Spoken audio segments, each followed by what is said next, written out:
just please back off. Okay. After a lot How about it, George, sir? discussions and examination, Can you hear me, sir? bow down. Yes, I can hear you. Yes, you know, a lot of people are saying that it's time for the PDP to put, a lot of people are saying it's time for the PDP to put its house in order. And that attempt by the national chairman is part of efforts to put its house in order after 3 successive election defeat. But it appears as if, you know, you declining and some other people wanting out is a drawback on efforts by the leadership of the party. Or are you saying the efforts of the party's leadership are not sincere?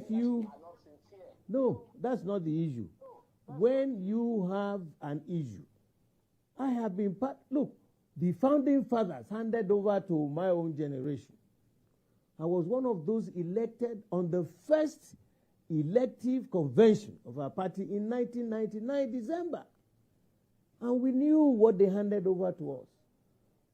There is no perpetuity in any office. 8 years, there are, I told you, 6 top positions. 3 up to the north, 3 down to the south. After every 8 years, there should be rezoning. All positions in the north will come to the south. All positions in the south will go to the north. And as they go, they rotate around them. But if you now denounce that, we say, look, the man who just finished as head of state, General Buhari, my boss, had just finished. Now, when my good friend Atiku said he wanted to, we said, no, this is not possible. How do we sell that to our own people for them to accept us? Because we, the card-carrying members of a political party, are not the only electoral members who will vote. People are looking at you. They are watching you. How would I go to the rostrum here and campaign? No, the Constitution is clear. And then somehow he emerged. And then we said, okay, fine. Out of a lot of discussion, bargaining and all that, we said, okay, you won. The national chairman must now go back to the south. You said no. That was where the division started. And so if you are setting up a reconciliation committee and a disciplinary committee, let us do a post-mortem analysis that led us to this division during the election. So pre-election, the proper election, and post-election matters, we would discuss. It is out after that, you will now be able to now set up a committee to reconcile people, to prove to the people that never again were we going to do this. So, Chief Bode George, sir, at what point should that conversation come up? You said that there should be a postmortem. No, at what point should it come up, and who should institute that postmortem? Okay, what is it should have come up since immediately after the presidential election, and we went to court and we lost in court. They were sat down to say, okay, let us now set up a special committee with experienced, committed, dedicated people to look at it. That's why I said the post-mortem analysis. In any organization, you must do that. If you try to go for a competition and you lose, whether you win or lose, you must do a post-mortem. There will be areas where you have made certain mistakes, because to err is human. And then it is after that you come, those whom you are going to blame for extra this or for extra that, you sort it out before you now start, you know. I hear you well, sir. Only one meeting. If I hear you well, sir. Committee meeting, only once since the election. So people are just hanging in their various slots, insulting people. And I said, look, all sides. There are 3 major sides now.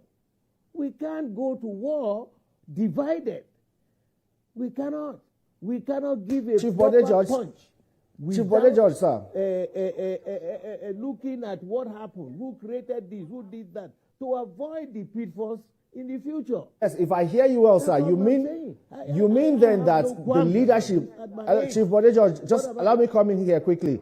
if I hear you well, sir, you're saying the leadership of the party has put the cart before the horse. But then let me bring you to this matter, you said your good friend Atiku Abubakar, threw his hat in the ring and he contested the election. We have seen a statement from a media aide to your good friend, Atiku Abubakar, saying that, or strongly suggesting that you refused to support Atiku Abubakar's candidacy because he is not from your region. And then saying you have become silent about the current administration because the president of the day is from your region. And that statement was put out by Paul Ibe. I don't know who Paul Ibe is. I don't know who he is. But that statement he made, he needs to go before the Almighty God to seek for forgiveness. He has no idea about what he's talking about.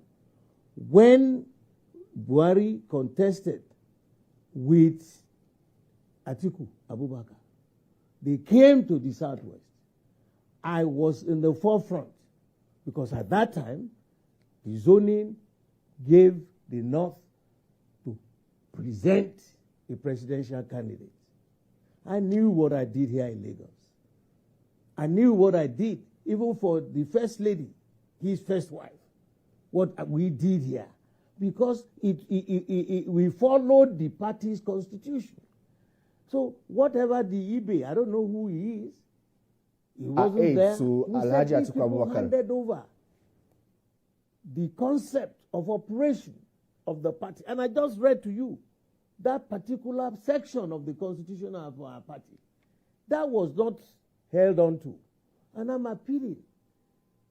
He's my good friend. Let me tell you, I have no iota of any tribalism in my blood. My best friend today was a gentleman that I met in the Navy. He is a fully bona fide Fulani man. He is my brother at any level. Have a lot of these political people all over this country. So if you cannot tell the truth to power, then you are deceiving yourself. I don't know who the Ibe boy is that is talking trash, rubbish. We did that. The moment we now went back for second election, this last election, we saw that things were not right. Somebody from the North had just spent 8 years.